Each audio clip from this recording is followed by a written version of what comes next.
Well, hello everyone. This is Dr. Mike, your physical therapist. Hey, today we've got a special guest. Her name is Dr. Vicki Landers. We'll be back in a few seconds, okay? HelloNote is a truly therapist-friendly practice management solution with integrated EMR that will enhance workflow, efficiency, and patient care. HelloNote reduces error and allows you to spend more time with your patients. It comes integrated with billing. Claims are generated once a note is completed. You can bill with one click and a patient portal, which streamlines the patient intake process. Beautifully engineered and cloud-based for easy accessibility, the software works on all platforms. You can access patient records from anywhere. We also offer 24/7 support. HelloNote is the practice management solution that you're looking for. Well, we are back. If you're watching live, comment live, watching on a replay, comment replay. Hey, if you are needing a documentation system, check out HelloNote. We use that in our outpatient clinic. And of course, if you need continuing education units, use medbridge.com. Use the code alternative or AHC or Dr. Mike. You get a 40% discount. All right. But without further ado, let's go ahead and bring in our special guest. Our guest for today is Dr. Vicki Landers. She's a physical therapist and turned a healthcare leader. She's the board member and an ICF certified coach who understands what it feels like to question your place in profession that once you have loved. So without further ado, let's go ahead and bring in Dr. Vicki Landers. There you Sorry. go. We put in some applause there. Yeah. All right, Vicky. Well, for those people who don't know, Vicky and I, we met each other at the Alternative Healthier Career Group, and then I also saw her in the APTA CSM recently. So I said, well, let's go ahead and do this real quick. So, Vicky, please tell us again who you are, what you do, and how can you help us? Hi, I'm a physical therapist by training. I've been one since 1993, and I have gone through a bunch of career transitions in my life, from practicing clinician to leader to IT strategist and analyst. And in the course of that, I also became a coach. And what I do now is I work with people who are in healthcare who are trying to navigate some kind of transition, and that transition may be peer to supervisor, clinical to non-clinical, clinical to retirement. Or my very favorite folk, the people who, you guys are high achievers, the people who have met every single goal that they ever set out. And then they look ahead and they realize they've got 15 years left in their career, and they're trying to figure out what it is that's going to keep them engaged and giving them purpose and meaning for the rest of their healthcare career. It's very powerful. So tell me again, what prompted you to change, 1993, those were the days, right? Yeah. When I tell my kids I graduated in the 90s, they're like, seriously, Dad? So have you seen those videos about, when were you born? 2000, 2000. And then all of a sudden they pan to us born in the 90s. So 19s. Well, anyway, what prompted you to change your from clinical to coaching? Well, there were a lot of steps along the way. I'm primarily a home care clinician, so I worked in the home care space as a clinician and as a supervisor for a number of years. But one of the things that I noticed as I was doing some IT work, I was watching people get really frustrated when I would teach them something new. I teach clinicians how to do something different, and some people would just like grab it and run with it. And some people would be like, you'd think I'd stolen their first child. And so I started just watching how people were acting and reacting. And I thought it was really interesting because this is about human behavior. And, I was applying it to how I worked with patients and how you get some patients to engage and how you don't get other patients to engage. So I started going down this, how can I better support the people that I work with and that I work for, the clinicians and the patients? And I fell into this rabbit hole of coaching, which is really all about, it's not about telling anybody what to do. It's not about being a mentor or a consultant. It's really helping people tap into what's meaningful to them so that they can live a life that it lines up with what their actual values are and what their actual purpose is. And that has become something that's really fun for me. I still work with some fitness clients. And so I do a little work with people, but I'm really focused on how to help people change behaviors and line up their lives with what they're really wanting. Because so much of the time, those of us in healthcare, We're in healthcare because, well, somewhere in our teenage years, we decided that this was a good idea because of a family member, or maybe, we had an experience, and then we fell into this and we just kept going and going because that's what we were expected to do. And we don't always recognize why we're doing what we're doing. And that's what I want to help people do. So powerful, so powerful. So what are the typical clients that you serve, when you're coaching? Sometimes it's somebody who's just been, well, they're really aspiring to be a leader. So they've been a clinician for a long time and they're like, I feel like I've got this. I'm not getting the joy I used to. And so I want to support the people that I work with. And so they're trying to figure out how to position themselves into a leadership position, whether in their organization or sometimes they're thinking about entrepreneurship, but just really helping them pinpoint what matters to them and what sort of risks and tolerances they have. But so that's one of my great clients, is moving from peer to supervisor. And then it's also that person who has been working in a same facility or system for 20 years, and they're just getting frustrated with the same old of the system. They still like being a clinician, but they're wondering what else might be out there. And I've had people come to me, they're like, I have to get a remote job. I have to. And we stop. And I'm like, now wait, why do you believe you have to get a remote job? And we dug into it and discovered that she didn't need a remote job. She needed a job where she worked with a smaller team. And it just needed to be a difference of her day-to-day interactions. She wanted to stay a clinician. She just didn't want to be a clinician in the current system she was in because that had gotten old. And there's so true. People think that the remote job is like the ultimate escape. No, actually, it's much harder to work in a remote. First, it's much harder to get hired in a remote job. Second, it's much harder to do it because there's so much productivity that I have remote workers that works for me, and I pressure them more than the actual therapist that I have here in our clinic, because it's harder. Well, anyway, and also like what you said about maybe just changing your current setting. All right. If you've been working for that facility for 10, 5 years, 10 years, even 20 years, sometimes all you need to do is change your setting, change your environment. We as therapists, we're so, we love loyalty, right? We were loyal to one hospital, one nursing home, one clinic or whatever. I'm not saying to all my therapists who are watching to quit and transfer, right? I need you all guys working for me. But, sometimes if you are really burned out, it shows how you treat your patient. It shows how you treat the family members of your patient. And it's just frustrating. And sometimes all you need to do is change that environment and you'll realize how blessed you are. Volunteering, if you're watching right now, if you are burned out and you hate your patients, there are therapists like that. They literally die going to work and they hate their job. Please quit and change your setting and you're doing a disservice if you are burned out. So Vicky, let me go back to you. How can you prevent this burnout that's happening in our profession? Because there's a lot of therapists out there who are literally dying to go to work, figuratively and literally, right? And it makes me so sad when you say, dying to go to work and people who hate their patients. But it makes sense. We're in an industry right now where we've got pressures from all sides. We've got insurance regulations. We've got productivity standards. We've got flattening of the income curve. We've got high debt from schools. We've got, patients who are frustrated, coworkers are frustrated. So I don't want to say this doesn't make sense, because it does make sense. And one of the things that I like to talk to people about is, how are you viewing your world? Because how you show up and how you see the world actually can make a really big difference. If I see myself as a victim, I'm going to behave as a victim. If I see myself as somebody who enters into a space with curiosity, I'm going to enter into a space with curiosity. And we can change those lenses. And so that's what I talk to people a lot about, is like, how are you seeing your world and what might be a different way to see it and experience it? Because when we change, I have this thing that I say, that the lens that you wear creates the attitude that you bring. Your attitude results in your behaviors, their influence, and that influence results in the culture of the organization where you work. So sometimes changing the place you work just starts by changing the lens you wear.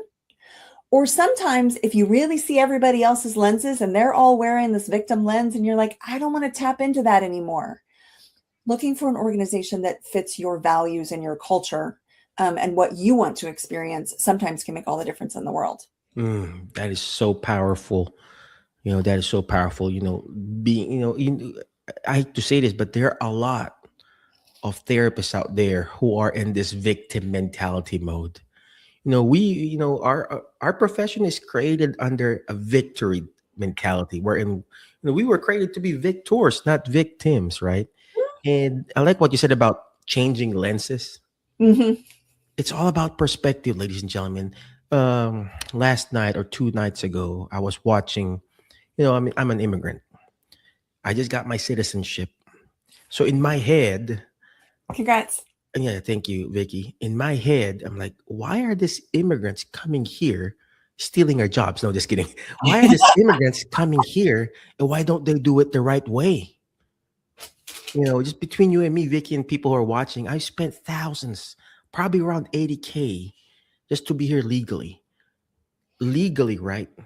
But I got to pay the lawyers and everything. But I was watching this documentary about from India, from South America or South Africa, going to a different, going to lengths, months and years to travel. And you know what? How much they pay? They pay thousands of dollars too. And in my head, oh gosh, these are people who are looking at their. I was looking at the lens from inside looking out. And sometimes we have to go back out and look at what is it that America has that people are wanting to come here. And here we are blessed. We are working in living in the greatest country in the world, and we still complain. And you got immigrants like me or immigrants from South America, South Africa, wherever, India, dying, literally dying. They go to this desert and they pass by dead people along the way in the Panama Canal or whatever. Crazy months and sometimes years of them walking. They show the blisters in their feet. All of a sudden, my mindset changed, Vicky. I changed my lens of, from outside looking in now. Because I was already inside. I'm inside here in the United States. I'm looking out there and looking at them. Why are you wanting to come here? You come here legally too, like what I did, right? And then when I watch those videos, they're from the outside and they look at us, you and me. Oh, this person is so blessed. There's this one other guy. Um, he was an Indian guy traveling from India to France because apparently France, according to his mindset, that France is being, there's a helicopter that flies over France that sprays perfume. That's why France smells so good, apparently, in his head. And he traveled months and months. They documented it. They gave him a little camera or whatever, and they've traveled months just to go to France and pay thousands of dollars too. And they see that opportunity. And here we are feeling victims. So I love how you said about changing the lens, how we look at things, because that's how you're going to change your mindset. That's how you're going to change your outlook in life. That's how you're going to level up your game in taking care of our patients and, going to your next level of victory instead of being a victim. So, Vicky, thank you for pointing that out. I was kind of tired already. But tell me more about the next level of once you change their mindset and their lens, what else do you do with them? Yeah. So we start by sort of identifying what the lens is, and then I actually have a program that I do it's the LEAP program. It's like learn about how you got to where you are. So, we stop and we go back to the beginning. Why are you a therapist? Why are you a physician or a nurse? What got you here? And you start to tap into the reason why you're there and how that really aligns with your current purpose. What is it that brought you to where you are? And what is it about you that got you where you are? Because if you're a PT, you went to school for a long time. That's what we did. So you have all this education, you had dedication, you had the ability to get through some really hard stuff. So tapping back into what it was about you that got you where you are, and then really talking about current values. We sometimes get stuck in our, like, what we valued when we were in college and when we were younger, and we like believe that that's our value forever. So I give people permission to really look at what's important to them now.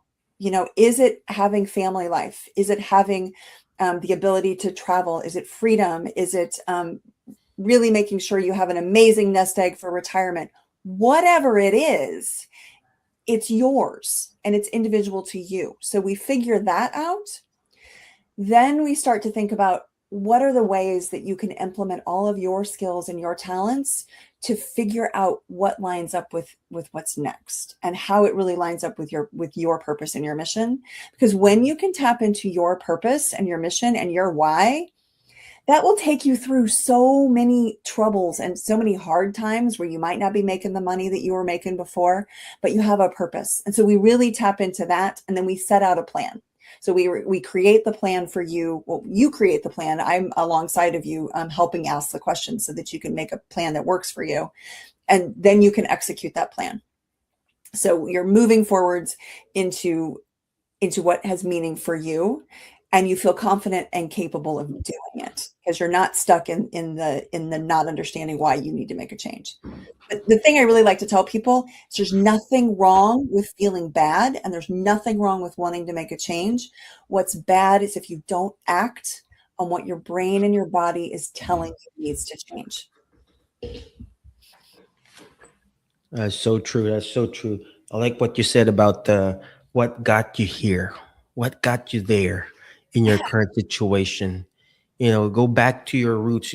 Just like when we're writing goals, right, Vicky? We have the previous level of function, we got the current level of function, and we got the goals too. And same thing if you're trying to advance your career, go into your next level, figure out what were you before, where are you now, and where do you want to go to? Yeah. And we just forget that we're so focused on the current, the now, and we forget to declare the future. There's power in our words. And whatever we focus on, if you're watching, whatever you're focused on gets magnified. If you're focusing on that, what Vicky said, victim mentality, you're going to feel like a victim all the time. But if you focus on your goals, right, you're declaring, okay, I'm going to find this dream job or the next adventure, you'll be fine. There's power in the words. Words are vibration, and it releases certain power in the universe. That's why there's called prayer. You're releasing that prayer to God and letting him know that, hey, your promises are supposed to be given to me, and I need to claim that. And you have to claim that yourself. So thank you for that, Vicky. Vicky, what else do you do? Could you please share us more?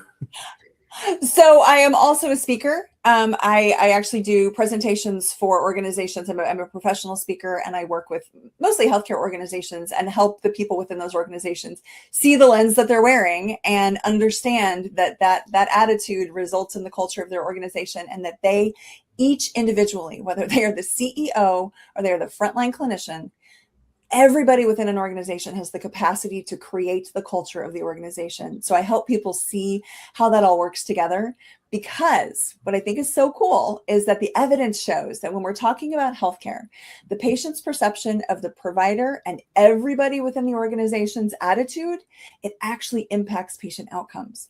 This has been shown to be true for hospital settings, outpatient settings.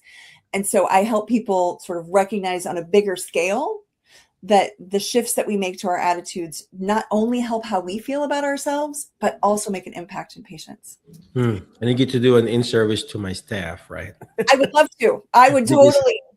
It's very important.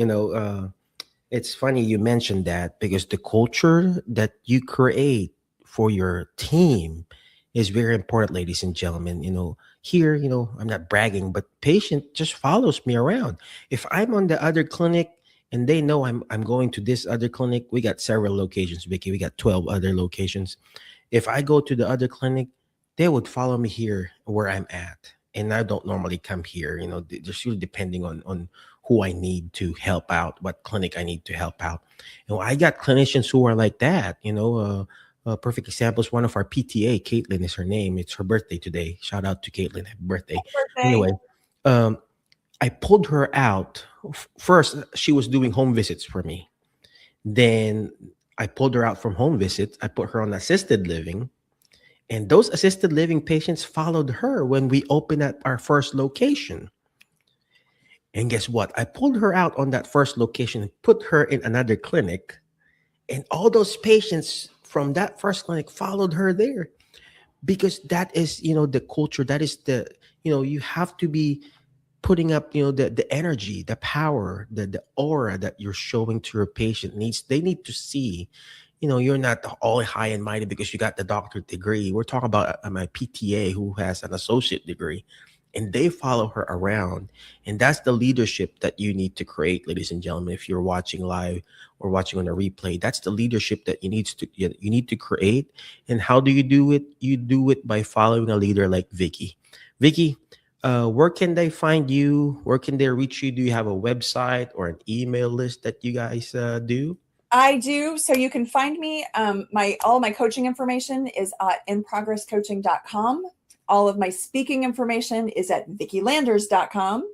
My email is vicki@vickilanders.com. And I love to just talk to people and meet people. And if you're just curious about what I can do as a coach for you, I do free discovery calls to just see if it's something that would work. Because I know that I can be helpful, but people need to experience that and know what coaching is all about. I did want to make one more comment, which is leadership is not a role. It is not a position. It is not a title. Leadership is behavior.